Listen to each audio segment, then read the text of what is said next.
XRP, XDC, and XLM have all been outperforming, but which is the best hold going forward? Many people like concentrated bets or do not have enough capital to spread across 10 different cryptocurrencies. Today, I will focus on their prior cycle performance, their current cycle performance, and their individual use cases, which may propel one higher over the other. So if you own any of these cryptocurrencies or just enjoy watching the videos, be sure to leave a like down below. And with that said, let's get straight into the video. Okay, so a quick reminder, for every video that we make, this is not financial advice and for entertainment purposes only. Nothing in crypto is guaranteed and you could lose all of your money. Stay safe and do your own research. Now, for context, I've held these free cryptos and spoken about these free cryptos since the inception of my channel, and I'm bullish in all three. So I will try to be unbiased as possible, as I know many people are maxis on XLM or XRP. So performance since the FTX bottom November 2022, we can see XRP was at 36 cents, went all the way up to $2.89, a gain of around 705%.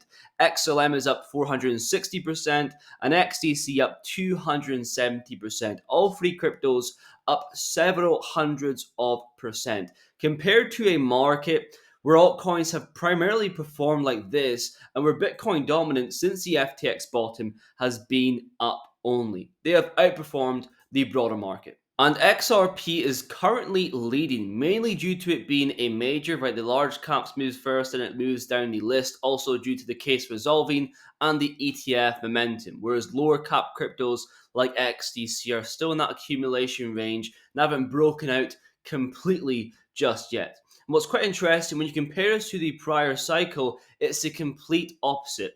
So here we can see the numbers, obviously not 100% accurate, but it gives you a general idea of performance.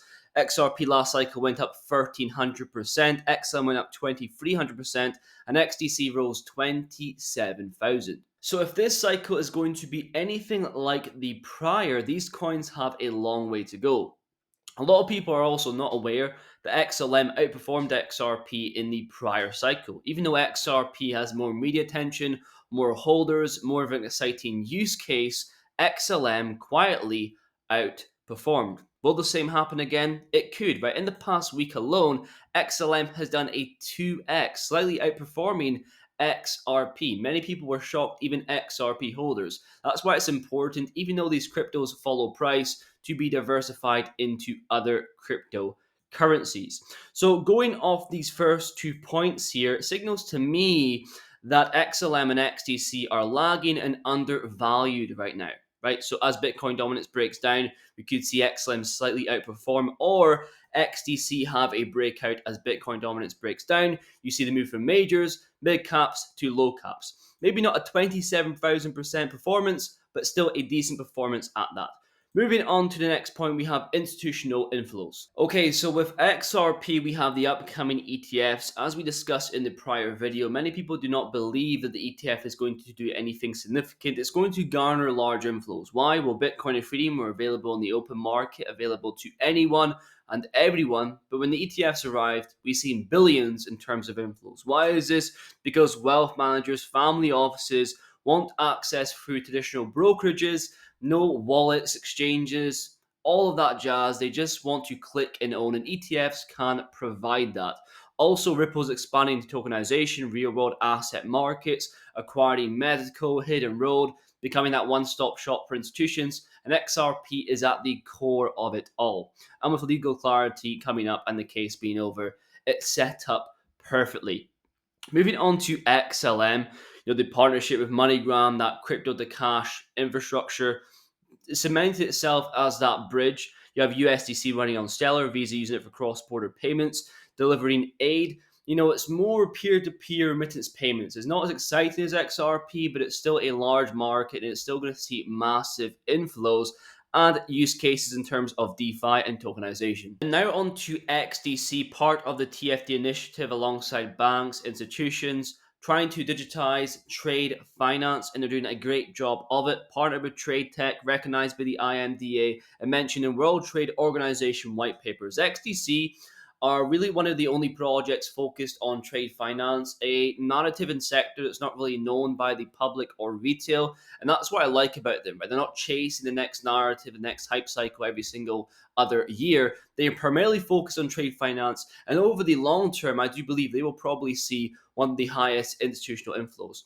So if you're to ask me over the long term, it probably would be between XTC and XRP. But focusing on this cycle alone, the current time right now, I would say XRP in terms of institutional flows due to the case ending and the ETFs.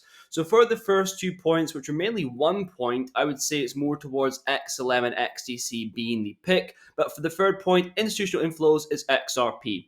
So I'll rest on the last point, which is market cap versus total addressable market. And many people are wondering, what is the TAM, the total addressable market? Well, it completely depends on the crypto's use case, utility, and sector that they are focusing on, right? It's the market that they can capture in full. Now, we don't expect these cryptos to capture 100% of the markets they are focusing, but even 1% or 2% would outweigh the market cap that they have. And it's more important now than ever, right? If we go to a previous video that I made back in November 2022, near the FTX bottom, in the top left, we can see the amount of cryptocurrencies that are available in the market.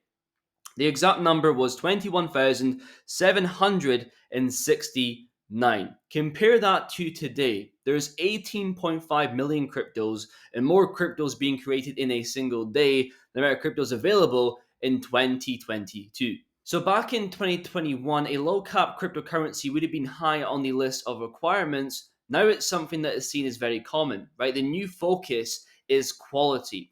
A low cap cryptocurrency that is worth 1 million does not have a high market capture because there is nothing unique about the cryptocurrency, and most of these cryptos being created every single day trend to zero. That's why the focus is quality. Cryptos that have years worth of partnerships, integrations, use cases that cannot be replicated overnight. These three cryptocurrencies meet that standard. So now on to the total addressable market. So XRP's market cap is 176 billion. Swift processes 5 trillion a day. Obviously, a lot of this volume is repetitive, but Brad Garnhouse, the CEO of Ripple, stated XRP will take 14% of Swift in the next 5 years.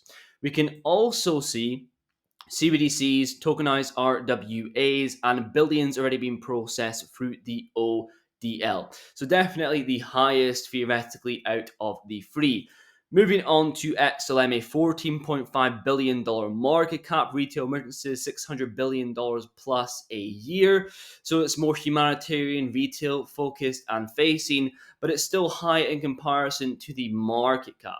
And that should really be the focus, because trying to calculate the exact total addressable market is quite difficult.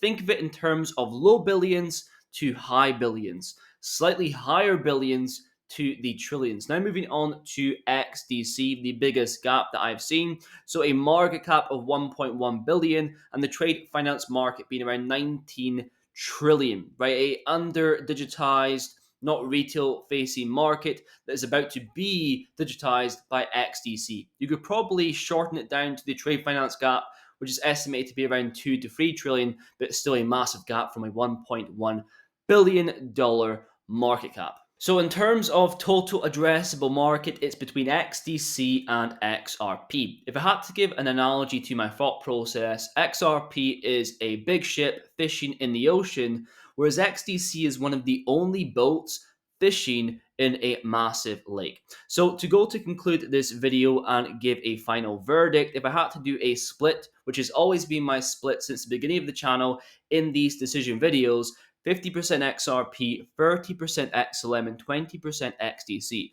If I had to pick one cryptocurrency for the remainder of this cycle, based on momentum, based on being a first mover, it's got to be XRP. And as a long-term pick based on market capture, it would be XDC. So be sure to let me know down below, do you agree with my final verdict? I've tried to be unbiased as possible and base it on the information presented. I do think I have a tendency to go for the underdog cryptocurrencies, just like when XRP was attacked by the lawsuit. I seen an opportunity there, and just now XDC lagging behind, I have a tendency to pick these cryptocurrencies. currencies. Then be sure to let me know down below what you think. What is your pick and what is your split?